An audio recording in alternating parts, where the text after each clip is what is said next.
Welcome back to Theology in Action. My name is Tony Caffey, and I'm the senior pastor of Verse by Verse Fellowship here in San Antonio, Texas. And I'm here with my co-host of Theology in Action, Levi Hightree. Yep.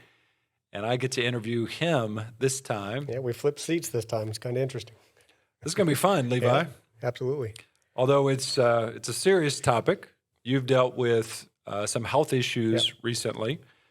And I'll just say, since I'm your pastor, I've really admired the way that you have dealt with that and been confident even in Christ as you've dealt with some really serious things. Maybe you could just walk us through that, what transpired. Yeah. So if I short form it, I essentially have been walking around with a time bomb in my chest my whole life and never knew it, and it never went off, thank God. One Sunday service, I was here working perfectly fine. My hands started feeling a little tingly, a little bit numb. I went home and was going to work out and decided not to. Something didn't feel right. I wasn't in pain, just hand was a little bit puffy. So I went and spent time with a lot of people we go to church with, a lot of friends, family. And throughout the day, my arm started swelling up. So we were keeping an eye on it, but I was just kind of, something just weird. I might have heard something, no big deal. The next morning I woke up and it was 3 times the size it should have been. It was starting to turn blue.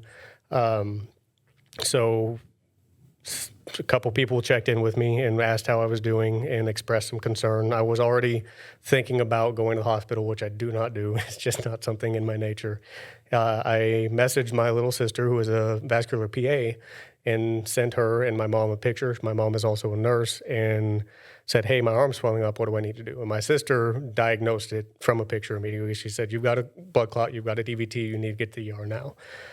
So, okay, well. Get to a hospital, big brother. Basically, yes.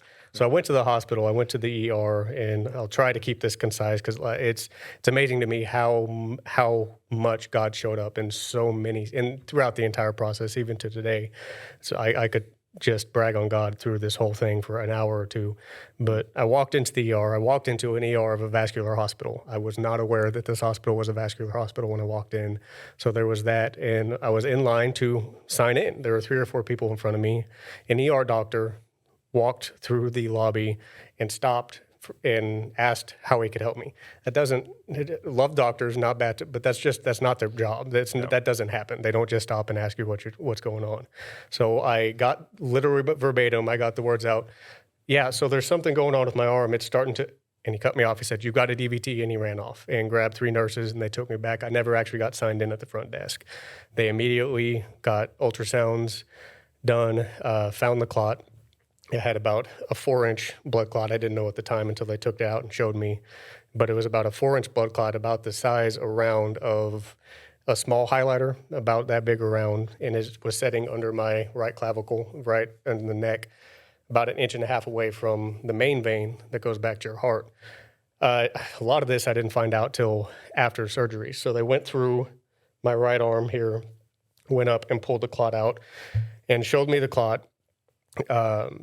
Through the first, they did the surgery the next morning because we were trying to find an anesthesiologist, so we couldn't do it that night, or they would have. But through that first 18 hours, 12 hours, however long I was there, I probably heard 60 times, "Do not move. Do not do anything strenuous." When I sat up to try to get off the ultrasound table, they actually, no, let us do it for you, because they were so scared that part of it or all of it was going to slip and hit that main vein. They told me afterwards that had that happened, they could have prayed and done open heart surgery, but the likelihood wasn't very good. I was probably going to have a heart attack and not make it had that happen. So basic short form of what happened is I had my rib, and the passage between my first rib and my clavicle is too narrow. It's been going on my whole life. There were spots on the blood clot that were white, that had been scarred tissue, that had been adhering to that vein and had been catching and stopping the blood clot that was forming every time I would do certain motions. I've done semi-pro football. I've done rugby. Yep. I've done MMA competitions. I've done jiu-jitsu all for the entirety of my life. So many things that I look back, and I can laugh now, but I could look back on, and should have knocked part of that clot loose. So many high impact things, and thank God that time bomb just never slipped and hit that vein that was 1.5 inches away and dropped into my heart. So they ended up going in later and removing 5 inches of my first rib to create space. Was a second surgery I had. Yeah, you're a pretty healthy person. Yeah. And you work out more than I do. And so, I mean, this whole thing kind of hit me as shocking, like, wait, Levi, shouldn't that happen to, somebody older or somebody like myself? So, I mean, walk me through the emotions of that, because am I right in saying 100 years ago you would not have survived this? Yeah. We were joking around, and a little bit of dark humor, but we were joking around the night before of actually someone had brought up that comment of, well, what do you do if you're sick in like 1850? What were you going to do? And they said, well, just bloodlet them, just cut them open and let the blood out. And in reality, that's what they did for a lot of things. And I don't know what they would have done in this situation. Like, how would they have found where that clot was? Like, sure, they can see, okay, the arm was what was swelling, but I don't think that's one of those that you make it out of. I don't. I'm not an expert in the medical field, but, it's one of those blessings that I think, especially in the American culture, we overlook the fact that we live better than kings 300-400 years ago, just in our natural everyday life. The average American lives better, drives around a car that has an air conditioner. We can go, as much as people complain about the healthcare system, we can go to a hospital and get this stuff checked out and figured out. We absolutely live like kings. And so asking about the emotional aspect of it, originally it took a little bit to settle in. It was just such a bam, bam, bam, bam, okay, here. And I'm having to talk to so many different people to settle in on what was really going on. And I think a lot of it, they didn't want to make my heart rate jump or scare me or anything. So they were trying to be very... trying to calm you down? Yeah, they were trying to be, don't move, don't do anything. Because I was not, part of me was not taking it serious in the sense that I wasn't thinking, but they're like, no, stop, let us do it for you. So it finally did kind of settle in, and I realized that this is a big deal. I mean, blood clots in general can stroke, heart attack, pulmonary. There's just a long list of things that can happen from that. And there was a period of time, I think I had talked with you one of the times you came into the hospital and visited, and I know I had talked to a couple other pastors. I've always been intrigued or interested because I have family members that are scared of death, that are very scared of death. It is a motivating factor in their life. And I'm not necessarily scared of death. I know the other side, but the process, I've always been curious about, okay, what is that going to look like and how am I going to react in that moment?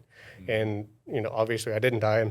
By the grace of God, He's still got something for me to do. But there was very much a realization at some point that hit me of, I could close my eyes and this could be it. We're not promised tomorrow. And it was peace. Maybe it was peace because I'm still going to continue on, but whatever the scenario, in that time, in that moment, there was a brief, okay, wait, this is a very real situation. And then it was calm. God stepped in, and obviously, I mean, I've got anxieties on all kinds of things, but in that moment, I was peaceful. I was excited about, all right, God, is there a testimony here? And whether or not I come through this, use it. He was, even while I was in the hospital, I was messaging my family, and some of them were at different points of the scenario more concerned and scared and had the sharp reality of, I'm healthy. I'm the one that's eating healthy, the nutrition specialist, the personal trainer that's always up and active and you can't slow down. And well, now he's in hospital for 14 days and then on bed rest at home for 14 days. That turned on a dime and no one saw it coming. And it was very much, I'll just read it. James 4:13. So from there, come now, who say, today or tomorrow we will go to such and such a city and spend a year there and engage in business and make a profit. Yet you do not know what your life will be like tomorrow. You are just a vapor that appears for a little while and then vanishes away. And it continues on, but it was very much that reality. This could be it. That verse could be depressing, but you're talking about it in terms of, like, it's encouraging. Encouraging. It's a motivating factor. And I think primarily so because of this church in a lot, God obviously, but putting me in this church and the focus on the kingdom mindset. You talk about the kingdom mindset. Even Stephen Armstrong, who was here before you, talked about eyes for eternity. Same perspective, same concept, just verbalized a little bit differently. And having that mindset and understanding, and I think a lot of believers slightly understand that eternity is eternity. Like we can't quantify it really, that it's forever, and this is fleeting in the blink of an eye, and it can be over just like that. Yeah. But it's there's that excitement. We've talked about the mission statement and the eagerness of Jesus come back. We long to be with you. There is that eagerness of, all right, well, maybe this is that time, but there's also a motivating factor in how are you utilizing the time you're here. The time that you are given, what are you doing with it? So when all this happened, as I mentioned, I was in the hospital for 14 days and didn't have a lot to do, and you can't keep me still. So that was a challenge, but I just thought all over the Bible, like where are the connection points? I thought about the Lazarus raising from the dead, and then the lepers being, they connect for a reason in my brain, I promise. But the leper being healed, and Jesus healing the person and saying, hey, don't go tell these people, keep it quiet for now, and summarizing, obviously, and all these different people. And one ran and told the Pharisees or the Sadducees, hey, Jesus did this, and just that excitement of glorifying God and that testimony of, look what he did for me, and just my hypothetical, even thinking about Lazarus, of what did he do after that point? Did he, there's no way he just denied Jesus and didn't do anything with the time he had. And my mind went to the parable of the talents of, I'm always hypercritical of myself, but am I doing enough with the time that I've had? But in a absolutely an encouraging and motivating sense, in the fact that he's given me grace and given me this testimony to be able to use and encourage others. Already I've had so many conversations that God's put in front of me with people of, man, what's going on? I've got this health issue, help me through this. And it's just been amazing. So one of the emotions sounds like gratitude. Yeah, You're absolutely. thankful for living in the time that you did, and not in the time when they would leech you if you were sick or whatever. Yeah. I hear you say peace is something that I assume you would say is even a divine thing that the Lord produced.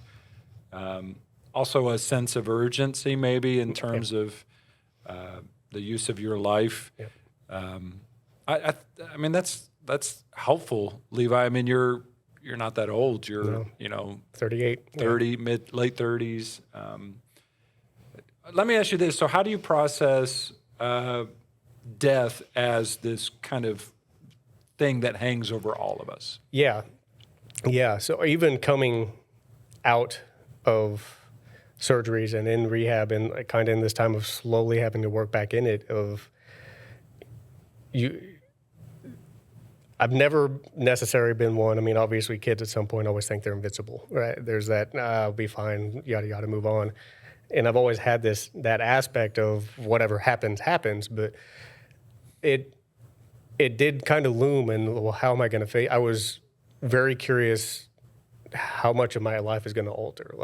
Am I going to look at this situation of, I don't want to move my arm here because what if it happens again? And there's a brief period of time that maybe a couple hours that I kind of thought and processed through that, and then just praying about it and realizing and understanding that God has given me this tool, and he obviously protected me for something, to do something. And ultimately, once that thing is done, once my time is done and whatever he's got me on this earth to be done, my time is up. And we all have that time at some point. And it can sound daunting, I suppose. It can sound scary, I think, if your perspective, I want to say if your perspective isn't right, but I think even at some aspect, the human flesh, the aspect is going to, that unknown, there's some fear in that unknown of it. But so it can be an intimidating thought process, and I get that. I mean, I was absolutely there, but from my perspective of it, the encouragement that I would have had, and I know other people have had this testimony that in that moment, God brought the peace. It was absolutely God. How much because I know we've talked about this a lot, and I know this is one of your your theological convictions, how much does God's sovereignty factor into your thinking, and then maybe also the peace that you experience? Yeah, absolutely. I think it solidifies it in my mind, his sovereignty and the fact that he is in control of everything, that nothing happens without his stamp of approval. That is, it's going to happen if he wants it to happen, and if he doesn't want it to happen, it's not. There have been times in my past in my walk that I have gone through so much turmoil and stress that I've sat and wondered, like, God, why is this happening? It's never been you are in control, right? It's just a frustration of, I don't understand this. It's always been that approach. God's sovereignty in this has shined. I mean, the fact that an ER doctor stopped and talked to me, the fact that I walked into that hospital, and without digging into the financials and everything too much, but I walked into that hospital without insurance because I have never been able to figure out or afford insurance as with how things are. And the hospital stepped in, helped me through a process of getting insurance, and then paid parts of my deductibles for me. Those are all, to me, God did those things. I didn't ask for those things. Like, just watching all of this play out, how it did, and even funnily enough, I don't believe in coincidences. I think if you believe in sovereignty, it's kind of hard to believe in coincidence in a sense. But funnily enough, that scripture we were talking about, that was mentioned in James 13:14, the day of my second surgery where they went in through my chest and cut out a section of my body, cut out 5 inches of my rib, was the day, that night. It was a Wednesday, and that night this church was teaching on that section of James. Like, to me, that's just a little laughable stamp of, see, like, I got this. And so I think it's a little bit of a perspective shift. It solidifies his sovereignty, and it's a reminder, and for me personally, yeah. Well, it's good to see you back and strong again. Yeah. We do deal with things like, Parkinson's disease. My mother-in-law died of ALS, and that was a long, drawn-out process, not as long as it is for some people. But, I mean, how would you encourage somebody who's maybe, my dad would always say, I'm not afraid of death, I'm afraid of dying. Sure, yeah. Because that is a terrifying prospect. A long, drawn-out battle with cancer, for instance, can be really hard on an individual or on a family. How would you want to encourage somebody going through something like that? Yeah. Sometimes that can be a tough one to find the right words, it's because everyone's at their own place. But just the encouragement of, if you're a believer, trust God. God's with you. I believe he'll show up in that moment however he will. And if you, like your dad said, and like I had said it, I always question that process of death. If you trust and know that he's sovereign, trust his process. And, you'd like to think that he'll make it painless. And thankfully, in this day and world, a lot of people suffer in some aspect, but it's not as bad as it could be without the modern medicine and availability of hospitals that we have. So there's encouragement even in that. And just, I can't imagine having to go through what I went through without modern medicine, and just that blessing and seeing everything as that blessing. But back to the point, I really do think it's trusting God and trusting the process and getting to that place. And if there's a challenge in it, if there's me challenging someone that might not be there or might be scared or might be struggling and suffering, part of me feels bad saying, hey, you're suffering, but trust God more. But look into yourself and see, is there some part of me that doesn't trust what's God doing right now? And is there some part of me that's fighting what he's trying to utilize it for, if that makes sense? Yeah, good. One of my favorite quotes comes from Lottie Moon. She might not have been the first person to say it, but she was a missionary in Africa, and people thought she was crazy China, not Africa. People thought she was crazy to go to China as a woman, a single woman, in a place that was dangerous for people to travel. And she would tell people, I am invincible until God calls me home. Absolutely. And I mean, there's such a peace and a confidence in that. Yeah. And I think too, you touched on this there, that creates in us as Christians a beautiful sense of urgency. Yeah. Our life is a vapor. You Yeah. know, we're going to be gone soon. And, one of the things that's great about, everything in eternity is going to be better than now. Yeah. Everything. Yeah. The only thing that's better now than in eternity is that we can have an impact on eternity Absolutely. now. We won't have that. Yeah. It'll be our opportunities to evangelize will be over when we're in the New Jerusalem. Our opportunities to win people to Christ, to live for Christ in a fallen world. I mean, that's just this vapor right now. Yeah. So that is absolutely where my mind went, and with the parable of the talents. In reality, you said the life's a vapor. Even if we lived to 120 years old, it's a blink of an eye compared to eternity. Yep. Like, you cannot quantify how short of a time period that is, and so every day should have a motivating urgency to it, not a panic, but a motivating urgency to it of, Lord, how do I glorify you today in everything I'm doing? good. Thank you, Levi. Yeah. Appreciate that. Thank you. Yeah, I was 21 just a few days ago, and Yeah, now I'm, really.